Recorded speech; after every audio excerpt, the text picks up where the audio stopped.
Imagine, if you will, the early 1930s in Australia. The Great Depression was at its peak. The country was facing severe economic hardship, and farmers in the western regions of Australia were struggling to survive. Yet, amidst this turmoil, an unlikely challenge arose.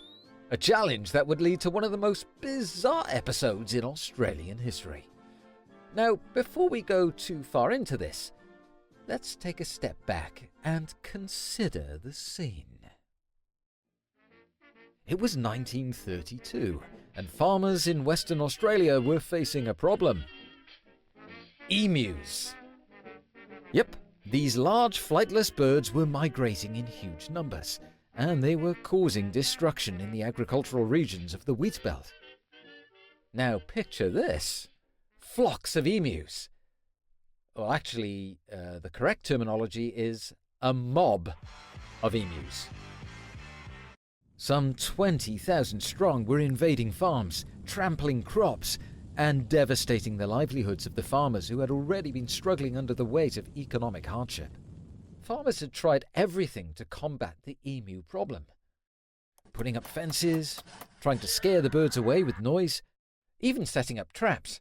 But despite their best efforts, the emus were undeterred.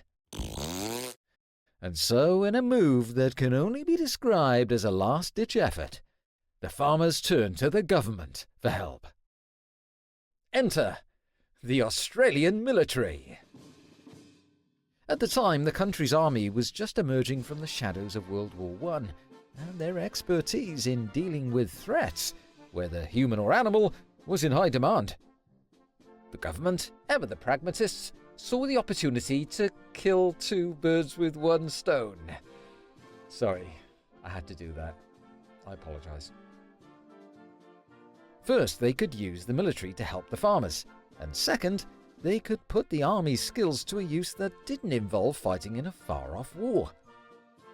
Thus, in late 1932, the Australian Army, led by Major G.P.W. Meredith, was dispatched to deal with the emu menace.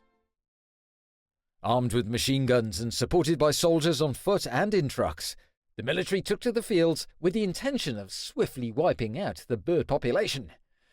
However, what happened next could only really be described as, well, a series of increasingly absurd events. The first battle of the Emu Wars took place in late November. The soldiers set up camp in the Wheat Belt region, near the town of Campion, and waited for the emus to appear. And appear they did. Thousands of them. However, as soon as the soldiers opened fire, things took a turn. Despite the military's impressive weaponry, the emus were remarkably fast and agile, darting in all directions and outrunning the soldiers' attempts to hit them. The machine guns, designed for human targets, were not well suited for taking down fast-moving birds. The soldiers quickly learned that the emus had a peculiar tactic. They would scatter into small groups, making it almost impossible to target them effectively. The result? The soldiers' first salvo was largely ineffective. They only managed to kill a few emus, but the majority of the flock remained unscathed. This failure, however, did not deter the military. The next phase of the campaign involved a more strategic approach, deploying soldiers on trucks to chase down the birds. This sounds like a reasonable adjustment, doesn't it? But once again, the emus proved to be quite resilient. Their ability to outrun the vehicles and scatter into the dense underbrush thwarted the soldiers' attempts at mass slaughter. Colonel Featherbrain of the 43rd Avian Battalion was a well-decorated officer and a supreme strategist in the Emu Army. Okay, you got me. Yeah, I just made that last bit up. The Australian army tried again, this time using a more targeted approach, but even this met with mixed results. In total, over the course of several weeks, the soldiers managed to kill only around 1,000 emus, while the birds continued to regroup and evade capture with a kind of collective intelligence that seemed almost purposeful. By December, the military was beginning to lose morale. "Struth, bloody birds!" What was supposed to be a straightforward operation was turning into an embarrassing debacle. The idea of a well-trained and disciplined military actually struggling against a flock of birds is kind of mad, isn't it? And it started to seem more like a farce than a legitimate military engagement. At this point, the situation had become so ridiculous that the press had a field day with it. Newspaper headlines in Australia began mocking the army's failure to defeat the emus. In January 1933, the military had all but given up. The final blow came when the government, rather than continuing to fund an increasingly futile campaign, decided to withdraw the army entirely. The emus had won.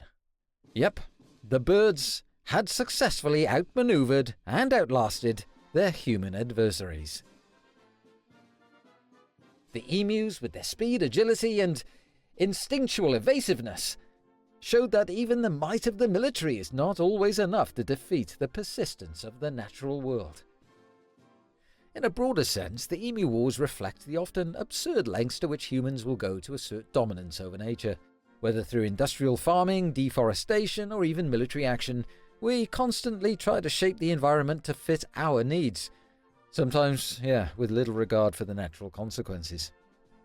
In this case, the emus proved that nature has its own rhythm and patterns, ones that can't be bent to human will. And despite the comical nature of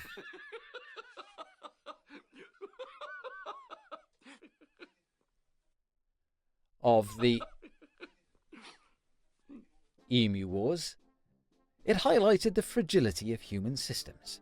When faced with something as simple as a group of birds, seemingly out of place in the grand scheme of things, even the most sophisticated technology can fall short. It's a reminder that no matter how powerful we think we are, we're still part of a larger, unpredictable world. Yeah, don't mess with emus.